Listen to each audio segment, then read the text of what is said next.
வணக்கம். எழுத்தாளர் நிலோஜி. கெட்டிமேளம் கெட்டிமேளம் என்று தாத்தா முத்துக்குமரன் மகிழ்வுடன் உரக்க கூறிட, அந்த கணமே கெட்டிமேளத்துடன் நாயனமும் ஒலித்திட, தாமரை செல்வியின் அழகான பட்டு போன்ற கழுத்தில் மதியழகன் கரங்களினால் மாங்கல்யம் இனிதே ஏறியது. பெரியோர்களின் ஆசியுடன் அழகான திருமண பந்தத்தில் இணைந்து கொண்டனர். தம்பதியினரின் அழகான தோற்றம் எல்லோரது கண்களும் அவர்கள் மேல் பட்டுவிடும் அளவுக்கு அமைந்திருந்தது. ஆடம்பரமான திருமண விழா ஒழுங்குகள் யாவும் எல்லோரும் பாராட்டி பேசும் அளவுக்கு சிறப்பாக இருந்தது. அற்புதமாக நடைபெற்ற மதியழகன் தம்பதியினரின் திருமண விழாவினை அவர்களின் திருமண விழாவில் கலந்து கொண்ட யாருமே தமது வாழ்வினில் மறக்கவே மாட்டார்கள். கர்ணனின் மறு அவதாரம் இந்த கலியுகத்தில் மதியழகன்தான் என்று ஊரார் போற்றி பாராட்டினர். யார் வந்து உதவி கேட்டாலும் அவர்களுக்கான வாழ்வாதாரத்தையே உருவாக்கி கொடுத்து வந்தார்.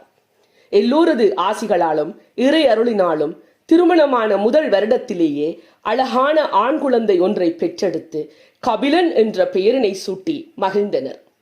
பெயர் சூட்டு விழாவில் உறவுகள் ஊரார் என்று எல்லோரும் கூடி மகிழ்வுடன் வாழ்த்தினர். மதியழகன் தனது மகிழ்வினை தனது உறவுகளுடன் பகிர்ந்து கொண்டும் அவர்களது பண தேவைகளை அவர்கள் கேட்காமலே கேட்டு நிறைவேற்றியும் வந்தார். அடுத்த 2வது வருடத்திலேயே பெண் குழந்தை ஒன்றையும் பெற்றெடுத்து ஸ்ரீநயா என்று பெயரிட்டு மகிழ்வான குடும்பம் என்றால் இவர்கள்தான் என்று சொல்லும் அளவிற்கு வாழ்ந்தனர். மதியழகன் நல்லதொரு வேலையில் போதியளவு வருமானம் ஈட்டிக் கொண்டிருந்தார். அழகான கணவனை உயிராக நேசிக்கின்ற மனைவி, பெற்றோர் சொற்கேட்கும் குழந்தைகள் என்று மகிழ்வாய் வாழ்ந்து வந்தனர். என்னதான் வருமானம் இருந்த போதிலும் பிள்ளைகள் வளர வளர தேவைகள் அதிகரித்தன. மதியழகன் கொடைவள்ளலாக வலம் வந்த போது அமைதியாக இருந்த தாமரை செல்வி பேச ஆரம்பித்தாள். ஒரு அழகிய மாலை பொழுதினில் தேநீர் குவளைகளுடன் மதியழகனின் அருகில் வந்து அமர்ந்தாள் தாமரை செல்வி. அத்தான், நான் ஒன்று சொன்னால் கோபப்படக்கூடாது என்று ஆரம்பித்தாள். அப்படி என்னதான் சொல்லுமா என்றார் மதியழகன். அத்தான், நீங்க இப்படி யார் வந்து கேட்டாலும் ஒன்றுமே யோசிக்காம தூக்கி கொடுக்காதீங்கோ. சின்ன சின்ன தேவைகளுக்கெல்லாம் ஒரு முயற்சியும் எடுக்காம இங்க வந்து நின்றா என்னத்தான் செய்கிறது? எங்களுக்கே வரவுக்கும் செலவுக்கும் சரியா இருக்கிறது. இனி வரும்போது இல்லை என்று சொல்ல பாருங்கோ அத்தான் என்றாள் தாமரை செல்வி. செல்வி, நான் யாருக்கு கொடுக்கிறேன்? எங்கட ஊர் ஆக்களுக்கு தானே. மற்றது எல்லாம் சொந்தங்கள் தானே அம்மா. இதுக்கு போய் ஏன் இப்படி யோசிக்கிறாய்? என்னை நன்கு புரிஞ்சு வச்சிருப்பாய் என்று நினைச்சேன் என்றார் மதியழகன். இல்ல, நீங்க உங்களோட கடமையெல்லாம் சரியா செய்யறீங்க தானே. நான் அதுக்கு ஏதாயிலும் சொன்னானா? இல்ல தானே. ஆனால் இப்படி தொடர்ந்து செய்ய வேணுமா என்றுதான் கேட்கிறேன் அத்தான். எங்களுக்கும் பொம்பளை பிள்ளை இருக்கிறாள், கொஞ்சம் எங்களையும் யோசியுங்கோ அத்தான் என்றாள் தாமரை செல்வி. மதியழகன் அமைதியாகவே இருந்தார். தாமரை செல்வி தொடர்ந்தாள். இல்லை அத்தான், இது நாள் வரை சரி என்றுதான் நானும் இருந்தேன். எங்கட வருமானம் பிள்ளைகளின் செலவுக்கே போதாமல் இருக்கிறது. அத்தான், உங்களுக்கு விளங்குதா இல்லையா? உங்களோட தம்பி பரமேசுக்கு குடும்ப பொறுப்பே இல்லை. நீங்களும் கேட்க கேட்க கொடுக்கறதால காசுண்ட அருமை தெரியல.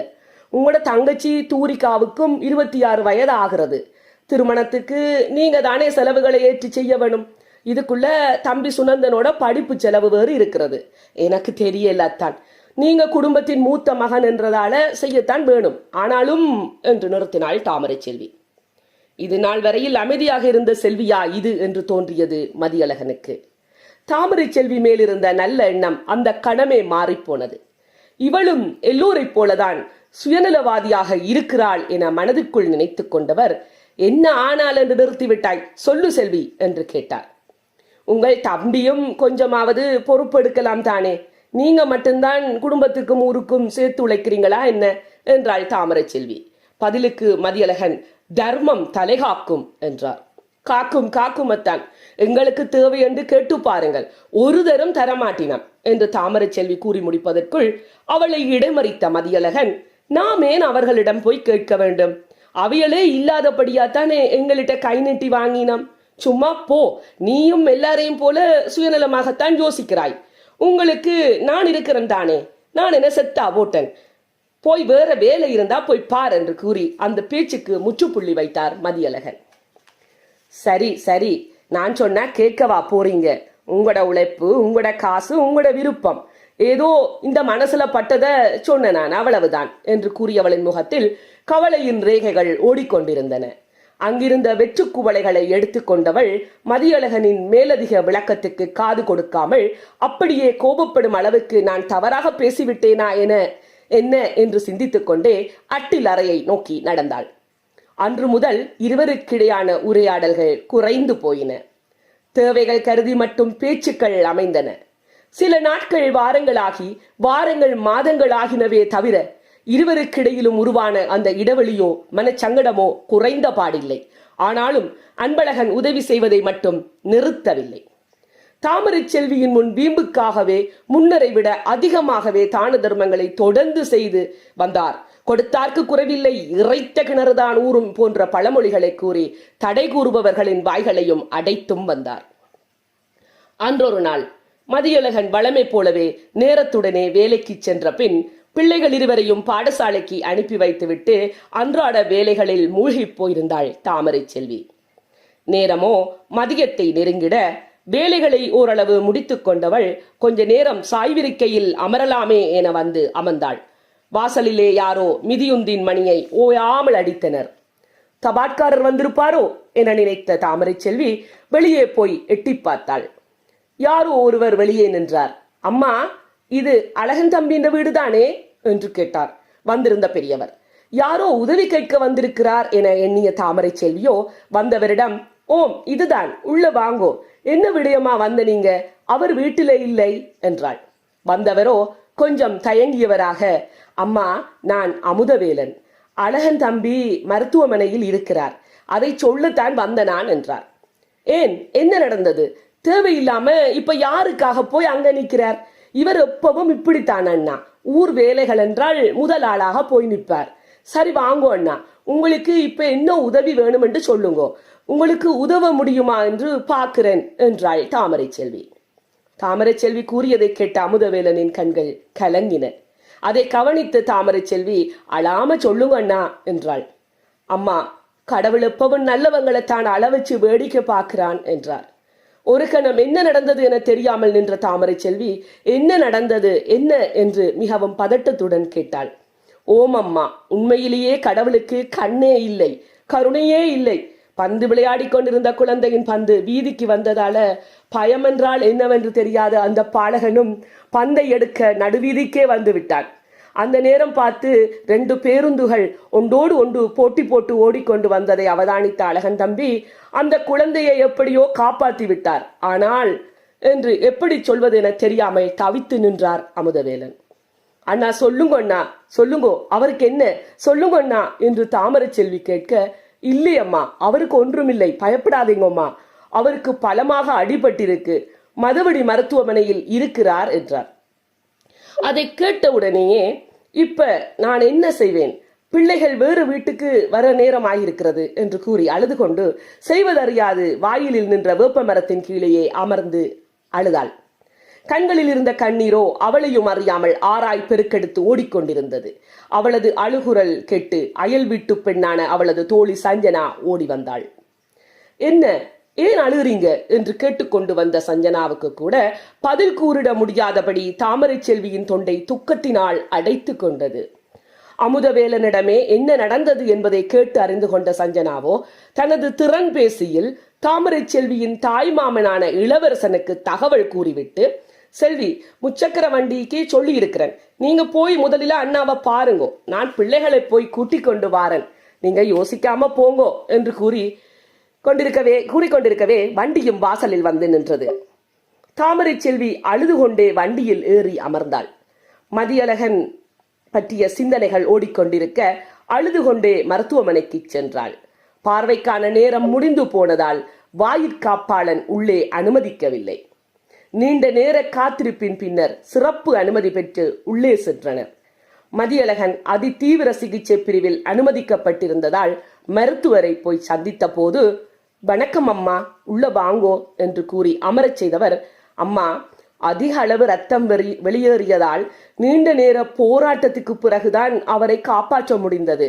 ஆனாலும் உயிரை காப்பாற்றியாக வேணும் என்பதற்காகவே நான் முழு பொறுப்பையும் எடுத்துக்கொண்டு கால்கள் இரண்டையும் முழங்காலுடன் அகற்ற வேண்டியதாயிற்று. மன்னிக்க வேண்டும் என்றார். அவரை எனக்கு திரும்ப தந்திருக்கிறீங்க என்று கூறி இருகரம் கூப்பி, நன்றி நன்றி தம்பி, நான் அவரை பார்க்கலாமா என்று கேட்டாள் தாமரை செல்வி. நிச்சயமாக நீங்க பார்க்கலாம் அம்மா, ஒரு வாரத்துல அவரை கூட்டிக் கொண்டும் போகலாம் என்ற மருத்துவர் அங்கிருந்த ஒருவரிடம் விடயத்தை கூறி தாமரை செல்வியை மதியழகனின் அறைக்கு அனுப்பி வைத்தார். தாமரை செல்வியும் தனது கவலையை முகத்தில் காட்டிக்கொள்ளாமல் மதியழகனை பார்க்க சென்றாள். கதவை திறந்து கொண்டு அறைக்கு சென்ற போது நினைவு திரும்பியவராக படுக்கையில் படுத்திருந்த மதியழகனின் கண்களிலிருந்து மனைவியை கண்டதும் கண்ணீர் பொளபொளவென உருண்டோடியது. அவர் அழுவதை பார்த்தவள், ஏனத்தான் அழுகிறீங்க, நாங்க இருக்கிறோம், இப்ப என்ன நடந்தது, பொய்க்கால் போட்டதும் வளமையான வாழ்வுக்கு திரும்பி விடலாம், சும்மா யோசிக்காதீங்கோ அத்தான் என்றாள். இல்ல செல்வி, மருத்துவமனை கட்டணம் நிறைய வரப்போகிறதே, தம்பி பரமேசுக்கு அழைப்பு எடுத்து தாடாம்மா, காசு கொஞ்சம் கேட்போம் என்றார் மதியழகன். தனது வறண்டு போன உதடுகளில் வெறுமை நிறைந்த புன்முறுவல் தன்னை தவள விட்டபடியே, அத்தான் உங்களுக்கு இப்படி ஆகிவிட்டது, ஒரு தடவை இங்கு வர முடியுமா என்று கேட்டேன், ஆனால் அவர் வேலையில் நிற்பதாக சொன்னார் என்றாள். தூரிகாவுக்கு ஒருக்கா அடிச்சு பாரம்மா செல்வி, எனக்கு இப்படி என்று அறிஞ்சா அவள் தாங்கவே மாட்டாள் அம்மா, முதலில் கதைச்சிட்டு பிறகு மெதுவா விடயத்தை சொல்லுங்கோ என்று மதியழகன் கூறவும், நான் இங்கு வந்ததும் முதலில் அழைச்சதே உங்களோட தங்கச்சியத்தானத்தான், ஆனால் அண்ணா வீட்டுக்கு வந்ததும் சொல்லுங்கோ, வீட்டுக்கு வாரன் அண்ணி, மருந்து மனங்கள் ஒத்து வராது என்று சொன்னவள். சரி விடுங்கோ அத்தான், கடவுள் இருக்கிறான், எல்லாம் நாங்களே பார்க்கலாம், ஒன்றுக்கும் நீங்க யோசிக்காம வெளி மாத்திரையை போட்டுக்கொண்டு படுங்கோ அத்தான் என்று கூறி மதியழகனை சமாதானம் செய்தாள். அத்தான், நான் வீட்டுக்கு போய் பிள்ளைகளையும் பார்த்துட்டு இரவு சாப்பாடும் உங்களுக்கு எடுத்துக்கொண்டு வாரன் என்று கூறி அன்பழகனிடம் இருந்து விடைபெற்று கொண்ட தாமரை செல்வி சஞ்சனாவுக்கு விவரத்தை கூறிவிட்டு பிள்ளைகளை பார்த்து கொள்ளுங்கள் என்றவள் அடைவு கடையை நோக்கி நடந்தாள். நடந்தவளுக்கு அவளது தங்க ஆபரணங்கள் தான் ஒரே நம்பிக்கையாக இருந்தது. யாரும் உதவ முன்வரவில்லை என்பதால் ஒரு பகுதி நகைகளை அடைவு வைத்து குறித்த பணத்தை எடுப்பதுதான் சரியென நினைத்தவள் அவற்றை அடைவு வைத்தால் வட்டி கட்டி மீட்பது கடினம் என புரிந்து கொண்டவளாக விற்று பணத்தை பெற்று மருத்துவமனைக்கான செலவுகளை எப்படியோ சமாளித்து விட்டாள். 2 வாரங்கள் மருத்துவமனைக்கும் வீட்டுக்கும் தனியாகவே நடையாய் நடந்தாள். போக்குவரத்துக்கான செலவினை முடிந்தவரை தன்னை வருத்தி மீதப்படுத்தினாள்.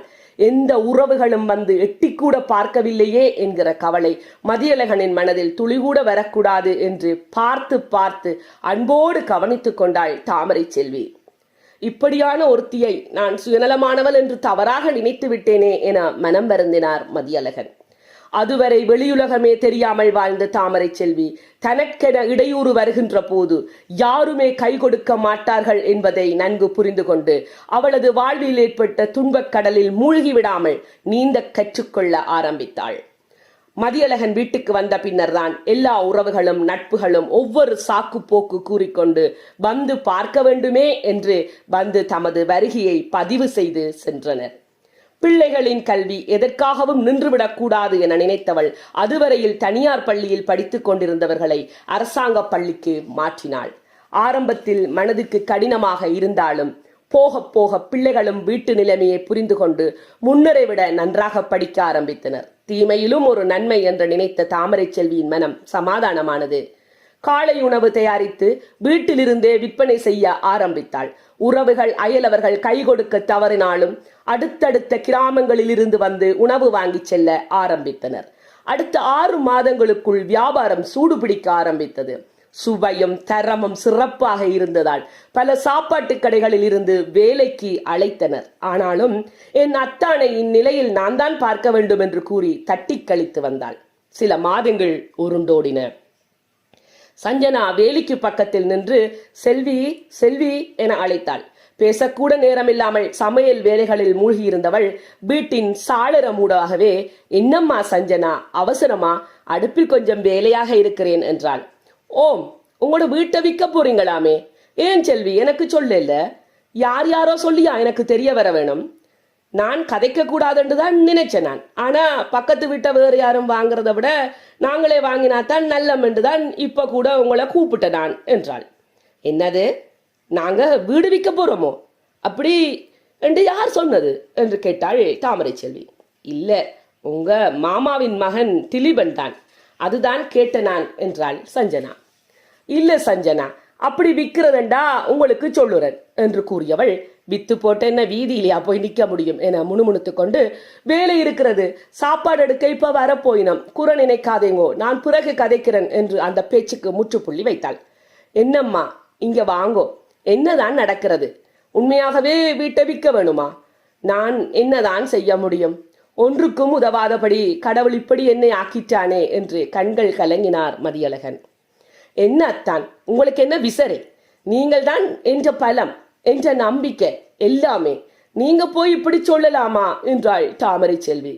இல்லை, நீ சொன்ன போது கேட்டிருந்தால் எங்களுக்கு இந்த நிலைமையே வந்திருக்காது என்று கூறி மனம் வருந்தினான் மதியழகன். அப்படி இல்லை அத்தான், ஒன்றுக்கும் யோசிக்காதீங்கோ, எல்லாம் நல்ல எண்ணத்துல தானே செய்த நீங்கள். விடுங்கோ விடுங்கோ அத்தான், இறைவன் இருக்கிறான், இப்ப சாப்பாடு எடுத்துக்கொண்டு வரப்போகிறார்கள் அத்தான் என்றவள் தனது அன்றாட வேலைகளை கவனிக்க ஆரம்பித்தாள். அன்று இரவு முழுமையும் எப்படி இருந்த மனுஷன் இப்படி கலங்கி நிற்கிறாரே, ஏதாவது செய்தே ஆக வேண்டும், கைவிட்டு விடாதே வழிகாட்டம்மா என இறைவனை வேண்டிக் கொண்டு சிந்தனையில் ஆழ்ந்தவளை அப்படியே நித்ராதேவி அன்பாக அணைத்துக் கொண்டாள். விடியற்காலை எழுந்தவள் விற்க வேண்டியது வீட்டை அல்ல என தீர்மானித்தவளாக அந்நாள் வரை கிடைத்த லாபத்தில் வீட்டு செலவு போக மீதப்படுத்திய பணத்துடன் மீதமாக இருந்த நகைகளையும் விற்றால் ஒரு கடையை வாடகைக்கு எடுத்து நடத்த முடியும் என சிந்தித்தாள். தனது கடமை யாவற்றையும் செவ்வனே செய்து முடித்துக் கொண்டவள் பிள்ளைகள் இருவரையும் பள்ளியில் கூட்டிக் கொண்டு போய் விட்டுவிட்டு வீட்டுக்கு வந்தாள்.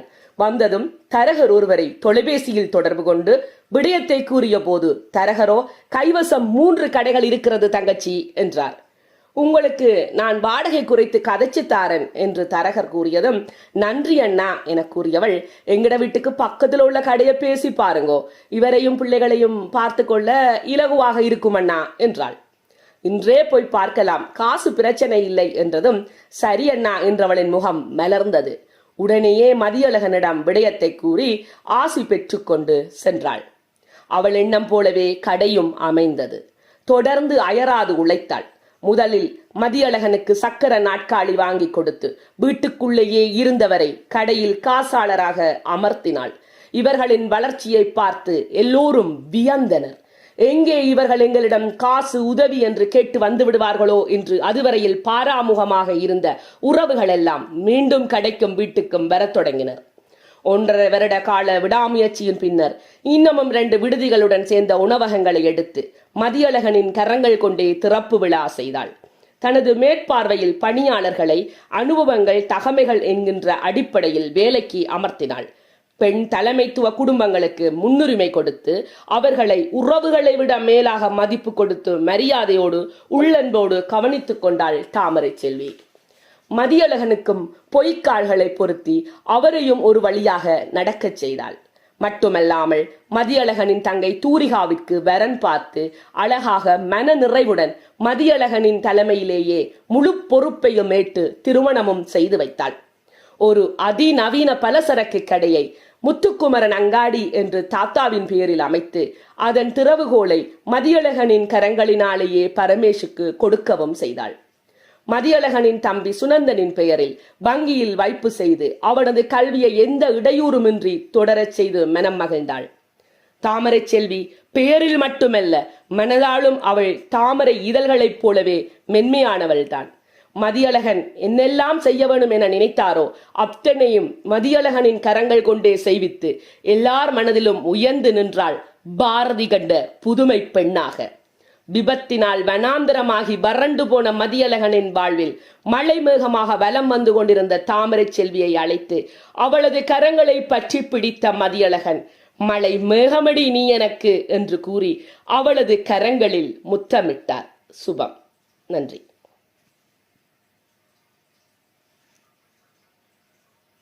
வணக்கம். எழுத்தாளர் அம்மு இளையார். திருமணம் முடிந்து 6 மாதம் அவளோடு வாழ்ந்தவன் வேலைக்காக வெளிநாடு சென்றுவிட்டு 4 ஆண்டுகள் கழித்து வந்திருக்கிறான். மனைவிக்காகத்தான் இந்த வரவு. ஒவ்வொரு இரவும் அவன் இல்லாமல் கழிக்கும் ஏக்கத்தை அழுகையில் காட்டி வர வைத்து விட்டான். அண்ணி, 5 minutes டிஃபன் ரெடி ஆகிடும் சித்து. டிஃபன் இருக்கட்டும், முதல்ல வெளியே வாங்க என சமையல் அறையில் இருக்கும் அண்ணியை அழைத்தான் சித்தார்த். பேசிக்கிட்டே இருக்காம வெளியே வாங்க அண்ணி என்ற தவறுகளை இழுத்து கொண்டு வந்தாள் நாத்தனார் ஜென்றல்.